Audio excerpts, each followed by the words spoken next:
എന്താണ് ഐമ്പറ അല്ലെങ്കിൽ അൻപൊലി എന്ന് നോക്കാം. ഐശ്വര്യത്തിൻ്റെയും സമ്പൽ സമൃദ്ധിയുടെയും പ്രതീകമാണ് നിറപറ.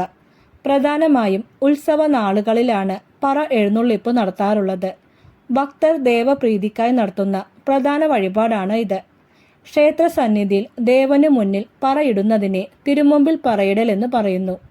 കൂടാതെ വീടുകൾ തോറും പറയെടുക്കുവാൻ ക്ഷേത്രത്തിൽ നിന്നും പോകുന്ന ഒരു രീതിയുമുണ്ട്. ജന്മനാളിലെ ദോഷങ്ങൾ തീരുന്നതിനും വീടിന് ഐശ്വര്യവും സമ്പൽ സമൃദ്ധിയും ഉണ്ടാകുവാനുമാണ് പറയിടൽ വഴിപാട് നടത്തുന്നത്.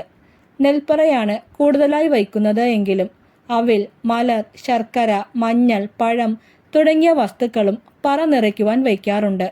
ഓരോരോ ക്ഷേത്രത്തിലും അവിടുത്തെ പ്രതിഷ്ഠയുടെ സ്വഭാവം അനുസരിച്ചാണ് ആചാരങ്ങൾ നടത്തപ്പെടുന്നത്. ഒരു പറയാണ് നിറയ്ക്കുന്നതെങ്കിൽ പറ വഴിപാടെന്നും 5 പറയാണ് വയ്ക്കുന്നതെങ്കിൽ ഐമ്പറ അല്ലെങ്കിൽ അൻപൊലി എന്നും പറയാറുണ്ട്. നെല്ലുൾപ്പെടെ അവിൽ, മലർ, ശർക്കര, മഞ്ഞൾ, പഴം തുടങ്ങിയവയാണ് ഐമ്പറയിൽ ഉൾപ്പെടുന്നത്. ഇവയ്ക്ക് പുറമെ എള്ളും നാളികേരവും വയ്ക്കാറുണ്ട്. പുതിയ വീട് വെച്ചാൽ വീട്ടിലൊരു ഐമ്പറ നടത്തുന്ന പതിവുണ്ട്. ഇത് ഗ്രഹത്തിൽ സന്തോഷവും സമാധാനവും ഐശ്വര്യവും ഉണ്ടാകാനാണ്. കൂടാതെ ആഗ്രഹ പൂർത്തീകരണത്തിനും വഴിപാടായി അൻപൊലി നടത്താറുണ്ട്. പറ നിറയ്ക്കാൻ ഉപയോഗിക്കുന്ന ഓരോ വസ്തുക്കൾക്കും ഓരോരോ ഗുണങ്ങളുണ്ട്. അതിൽ പ്രധാനം നെൽപ്പറയാണ്. കുടുംബത്തിൽ ഐശ്വര്യവും ഉയർച്ചയും ഉണ്ടാവാനാണ് നെൽപ്പറ വയ്ക്കുന്നത്. ശത്രുദോഷം മാറുന്നതിന് ശർക്കര പറയാണ് നിറയ്ക്കുന്നത്. ദാരിദ്ര്യം മാറുന്നതിന് അവൽ പറയും. രോഗശമനത്തിനായി മലര് കൊണ്ടുള്ള പറയും. രാഹുദോഷം അകറ്റുവാൻ എള്ള് കൊണ്ടുള്ള പറയും. പഴം പറ കാർഷിക അഭിവൃദ്ധിക്കും മംഗല്യഭാഗ്യത്തിനും ഭർത്താവിൻ്റെ ദീർഘായുസിനും വേണ്ടിയാണ് മഞ്ഞൾ പറ. ധനസമൃദ്ധിക്കായി നാണയപ്പറയും.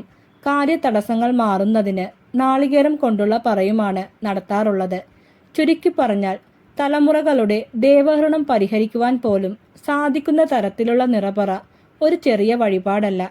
അതിനാൽ തന്നെ എല്ലാവരും തങ്ങളുടെ ദേശദേവതയ്ക്ക് നിറപറ വഴിപാടായി സമർപ്പിക്കുന്നത് അതിപ്രധാനമായ ഒരു കാര്യം തന്നെയാണ്. ഇതിനായി കിഴക്ക് പടിഞ്ഞാറ് ദിശയിൽ വെച്ച തൂഷ്യനിലയിൽ വാൽക്കൊട്ടയിൽ പറനിറയ്ക്കുവാനുള്ള വസ്തുക്കൾ നിറച്ച് അത് പറയിലേക്ക് 3 അല്ലെങ്കിൽ 5 തവണയായി വാരിയിട്ട ശേഷം വാലിലൂടെ ഒഴിച്ചു നിറച്ച് ദേവന് സമർപ്പിക്കുന്നു. ദേവന്റെ പ്രതിപുരുഷനായ മേൽശാന്തിയാണ് പറ സ്വീകരിക്കുന്നത്. ശേഷം ആ സമർപ്പണ വസ്തുവിൽ നിന്ന് ഒരൽപ്പമെടുത്ത് ഇലയിൽ പൂവിനോടൊപ്പം വെച്ച് പ്രസാദമായി നൽകുന്നു.